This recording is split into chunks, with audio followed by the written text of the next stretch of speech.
The U.S. certainly can ill afford to get involved on the ground in another Middle East catastrophe in the making. So let's turn to Fox News contributor and former UN Ambassador John Bolton here in the studio with me, and David Tafuri in West Palm Beach. He served in the State Department under President Obama. Happy New Year to both of you. All right, Mr. Ambassador, let's start with you. Where are we tonight on Iran? Well, I think these demonstrations are very significant. I think this is dramatically different from the 2009 demonstrations because I think what's at stake here is the future of the regime itself. So I think the president is exactly right to say the United States is watching what happens.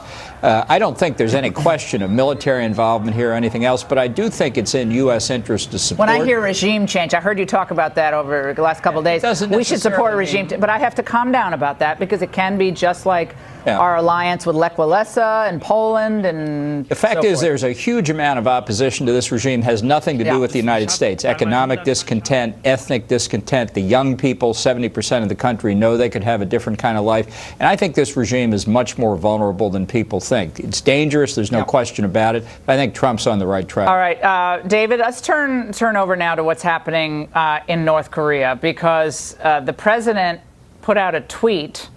I think we put it up on the screen, which I can't read from here. Oh, there it is. North Korean leader Kim Jong-un just stated that the nuclear button is on his desk at all times.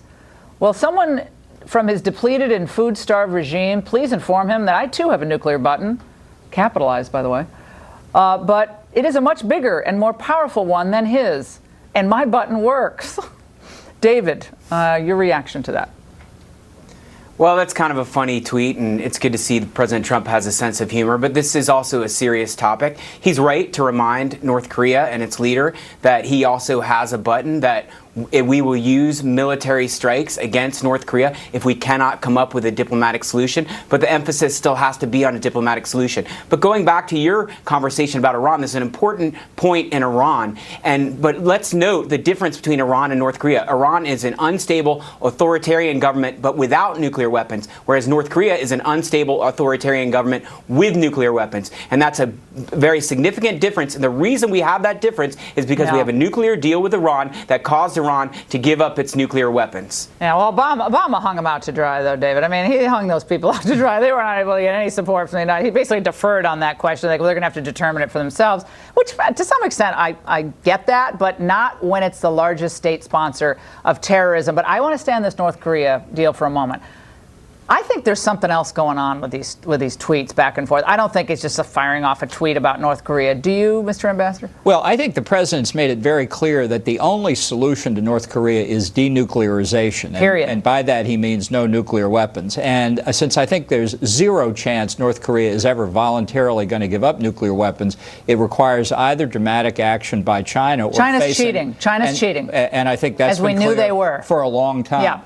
So if the binary choice is you leave North Korea with nuclear weapons or you take a look at the use of military force, I just think that option's got to be on the table. Now, what the president needs to do is not tweet about it. He needs to move forces into the region because the only way to get China and North Korea to take this potential use of military force seriously is to make it real. And right now, it's not real. David, if Japan ramps this up and Japan decides to go nuclear, that's not a good situation for China. China doesn't want that. The region doesn't want that. But I think that's what President Trump is probably saying to Xi in his conversations. That's correct. And so China has a lot of reasons to try and be more helpful. They haven't been helpful enough yet. And what we need to do is continue to work with our closest allies in the region, like Japan and like South Korea. We have to work together and we have to set goals for getting North Korea to come to the table. And President Trump should probably not tweet as much. He should set an objective for North Korea, and then he should let his people handle it and get North Korea to the table. Well, I think he's been left with a big mess, and he's going to have to clean it up. Gentlemen, thank you so much. And coming up...